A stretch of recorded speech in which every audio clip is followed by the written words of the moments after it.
again. So today I'm going to be showing you how to do your airbrush eyeshadow without any stencils. Yes, we have moved to the point where you should be close to being comfortable with freehanding your eyeshadow.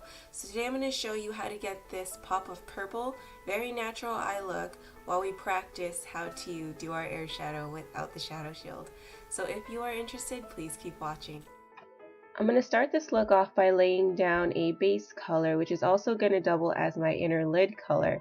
And this color is just 2 foundation shades lighter than my foundation color. So this specific one is light golden beige.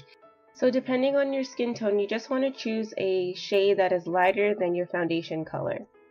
So I've laid this color all over my lid, and now I'm adding it to my tear duct as well as bringing it up to my brow bone. And this will just serve as that underlying highlight for this eye look. We want to keep it seemingly natural. So once you feel like you've covered the area from your lash line to your brow bone, the next step we're going to try to do without the shadow shield, and that is to add color to the outer corner of our eye.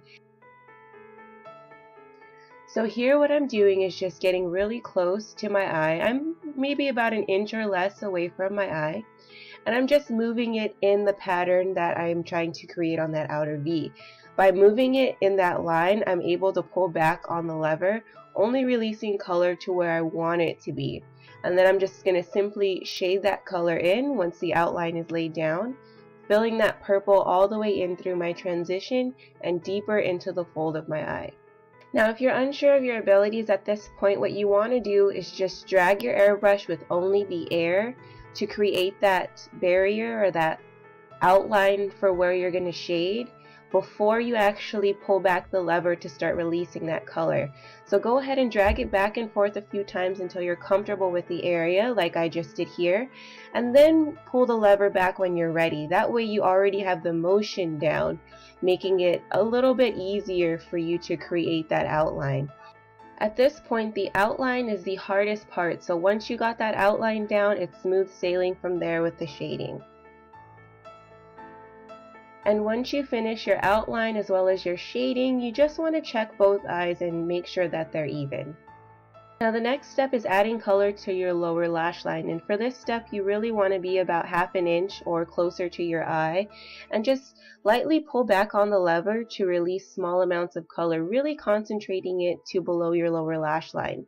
And just remember, if you're unsure about the placement, just do the motions just with the air until you're comfortable enough, and then pull back on the lever when you're ready. Now when you're freehanding your eyeshadow, try to do it before you do your foundation. That way if you overspray, you can just take a pointed cotton swab and wipe off the excess. And the color I was working with, I believe I forgot to mention, was deep purple.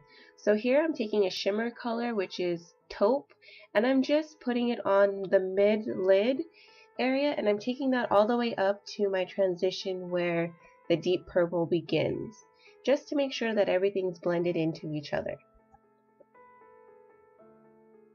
Now after I'm done covering the majority of my lid with this color, I'm going to go ahead and take it to my tear duct just to give it a pop of shimmer, as well as adding it to the inner corner of my lower lash line.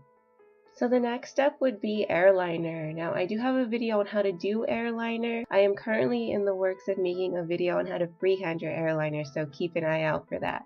But for now I'm just using the Cat Eye Stencil that I got from airbrushmakeup.com. Final step I like to do with my eyeshadow looks is just taking a little bit of my highlighter that's from Wet n Wild and just using a fluffy brush and adding it to my tear duct as well as my brow bone. And the free-handed airbrush look is complete. Thank you so much for watching, and I really hope this helps you in your journey with airbrush makeup. And don't forget to like, comment, and subscribe.